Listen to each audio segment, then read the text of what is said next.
এখন যে আমাদের 271 এই কিলোমিটার দেওয়া আমাদের বর্ডার, এটা কিছুটা নদীপথ এবং কিছুটা স্থলপথে, এটা এখন পুরোটি আরাকান আর্মির দখলে আছে, কিন্তু দেশটা আবার মিয়ানমারের। এখন আমাদের দোনোজনের সাথেই একটা সম্পর্ক বজায় রাখতে হচ্ছে এবং দোনোজনের সাথে আমাদের একটা যোগাযোগ আছে। এবং এই ব্যাপারে আপনারা জানেন যে আমাদের সরকার এবং আমাদের প্রধান উপদেষ্টা একজন হাই রিপ্রেজেন্টেটিভ, একজন যার স্ট্যাটাস উপদেষ্টা দিয়ে একজন ডক্টর খলিলুর রহমানকে নিয়োগ করা হয়েছে। উনি কিন্তু এই ব্যাপারে মানে সার্বক্ষণিক দেখাশোনা করতেছে। আর এই এলাকার যে বললেন যে এখানে অন্য কোনো সমস্যা নাই, আর অন্যান্য সব বাহিনীগুলি বিজেপি সহ তারা সব সময় খুব সজাগ আছে, আইন শৃঙ্খলা যেন সব সময় ঠিক থাকে। আর বর্তমানে আরেকটা প্রশ্ন করছিলেন যে এটা প্রায় 50 থেকে 60,000 রোহিঙ্গা আমাদের এখানে চলে আসছে, যাদের এফডিএম মানে হয় রেজিস্ট্রেশন হয় নাই। এখন এরা তাদের রেজিস্ট্রেশনটা হবে কি হবে না এটা একটা ডিসিশন। আর হয় কি এরা কিন্তু কতগুলি সমস্যা আছে, একটা মানবিক সমস্যা, যেমন ধরো হঠাৎ তারা অ্যাক্সিডেন্ট করে বা আহত হয়ে এখানে আসতে আসতে সেরকম তাদের ফেরত দেওয়াও কিন্তু খুব ডিফিকাল্ট।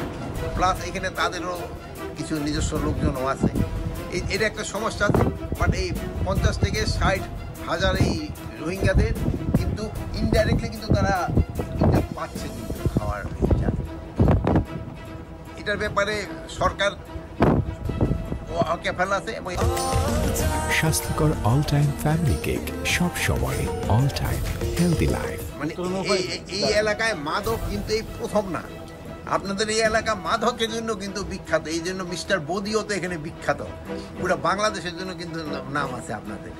এই মাদকের জন্য আপনারা বিখ্যাত। এটা আপনারা বলেন এখনকার সমস্যা না, এটা অনেক আগের সমস্যা। আমিও যে সময় বিডিআর ছিলাম এক সময়, সেই সময় এই সমস্যাই ছিল। আর এই সমস্যা কিছুটা হয়তো অলফেজ দেখেন আপনি, এই যে জালিয়াদ্বীপে আগে যারা ছিল তাদের কিন্তু আমরা হটাই দিছি। এই জালিয়াদ্বীপটা কিন্তু একটা হটস্পট ছিল এই মাদকের জন্য। প্লাস আমরা এই মাদকটা শুধু এই এলাকার না, এটা পুরো দেশের একটা সমস্যা, এটা একটা বিরাট দেশের একটা সমস্যা। এটা আপনাদের সবারই সাহায্য এবং সহযোগিতা দরকার হবে। এই মাদকটা যেভাবে হোক আমাদের এটা প্রতিহত করতে হবে। আপনারা এই যে আপনি হুজুর যে প্রশ্নটা করে ভালো, আপনার ইমাম সাহেবদেরও বলবেন যেন মসজিদে এরা যেন সবসময় বলে মাদক। এই জন্য জুম্মার এই যে খুতবার সময় যেন হুজুর এটা বলে, এটা কিন্তু বলতে হবে। এটা এবার আমরা বলতেছি সফল কর্মের মাদক, কিন্তু এটা কিনা আমাকে পোলাপান হইতে এই ঝামেলাটা করতেছে।